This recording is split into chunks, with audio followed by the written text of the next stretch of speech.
माथि उपदफा 1 मा जुनसुकै कुरा लेखेको भए तापनि अधिकतम 3 वर्षभन्दा कम कसुरको माग दाबी रहेको मुद्दामा अदालतले धरौटी वा जमानतमा माग गरी प्रतिवादीलाई तारेकमा छोड्न सक्नेछ भनेर मैले यो राखेको छु सभापतिज्यू। यसमा चाहिँ नि भ्रष्टाचार जन्य कसुरमा शून्य सहनशीलता अपनाउन साथै भ्रष्टाचार जन्य गम्भीर र जघन्य कसुरमा चाहिँ आरोपितलाई कुनै खाले सुविधा प्रदान गर्न नहुने भन्ने चाहिँ मेरो राय रहेको हुँदाखेरि मैले यो राखेको छु सभापतिज्यू।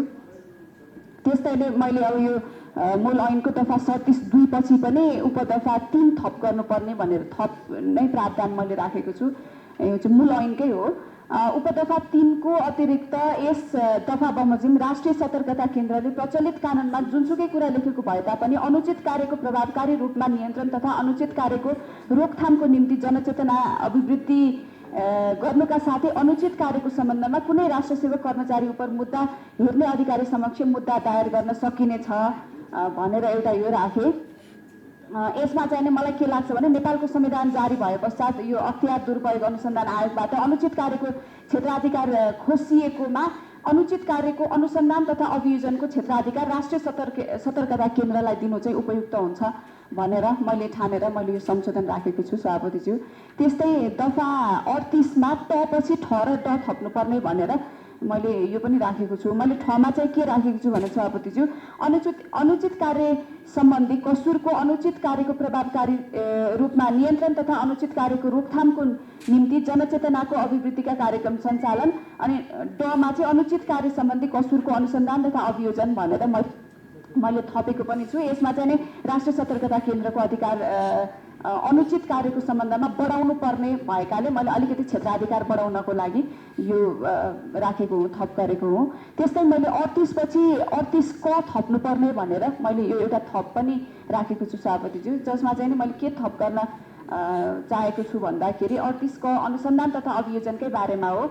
दफा 37 र दफा 38 बमोजिमको अनुचित कार्यको अनुसन्धान र अभियोजनका निम्ति अनुसन्धान अधिकारीले यसै ऐनको परिच्छेद 3 बमोजिमको आवश्यक अधिकार प्रयोग गर्न सक्नेछ भनेर 1 मा थप गर्नुपर्ने भनेको छु र 2 मा चाहिँ अनुचित कार्यको सम्बन्धमा चाहिँ अनुसन्धान तथा अभियोजनको निम्ति आवश्यक पर्ने कर्मचारीहरूको नेपाल सरकारले उपलब्ध गराउनु पर्नेछ भनेर पनि राखेको छु। जसमा चाहिँ मलाई के लाग्छ भने यो राष्ट्रिय सतर्कता केन्द्रको अधिकार अनुचित कार्यको सम्बन्धमा अनुसन्धान तथा अभियोजन विस्तार गर्नको निम्ति पनि आवश्यक पर्ने भएकाले मैले यो थप गर्न चाहेको हुँ।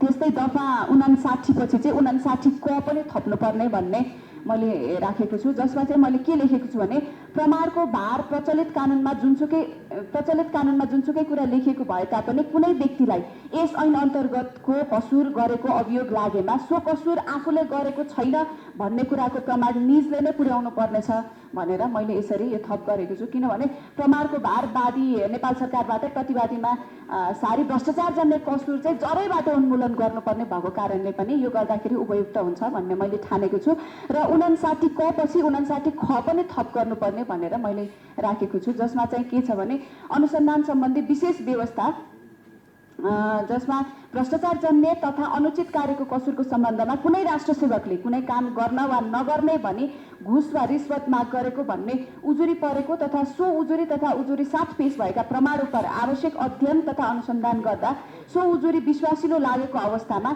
यस ऐन बमोजिम कसुर हुने कार्यको अनुसन्धान गर्ने निकायले कसुरको थप अनुसन्धानको निम्ति घुस वा रिश्वत माग गर्ने राष्ट्रसेवकलाई आवश्यक रकम स्टिङ अपरेसन उपलब्ध गर्न सक्नेछ भनेर मैले राखेको छु। यसमा चाहिँ यो राख्नुको पछाडि भ्रष्टाचार जन्य कसुर तथा अनुचित कार्यको प्रभावकारी अनुसन्धान गर्न तथा सम्मानित सर्वोच्च अदालतले यो विष्णुप्रसाद घिमिरे विरुद्ध सङ्घीय संसदमा भएको रिट निवेदनमा भएको व्याख्या अनुरूप मातृ ऐनमै यस व्यवस्था राख्नु उपयुक्त हुन्छ भन्ने चाहिँ मैले यसरी कारण राखेको छु। समग्र मेरा संशोधनहरू सकिए सभापतिजी। भ्रष्टाचार आजको सन्दर्भमा नेपालको वर्तमान राजनैतिक परिवेशमा सबैभन्दा जटिल समस्या भएको कारणले यसलाई जरैदेखि निर्मूल गर्नको लागि हामीले यो कानुन चाहिँ कडाइका स्वरूप हामीले बनाउनु पर्ने भएकाले मैले मेरो यति संशोधन राखेँ। यति नै भन्न चाहे। धन्यवाद सभापतिज्यू, मौका दिनुभएकोमा धन्यवाद।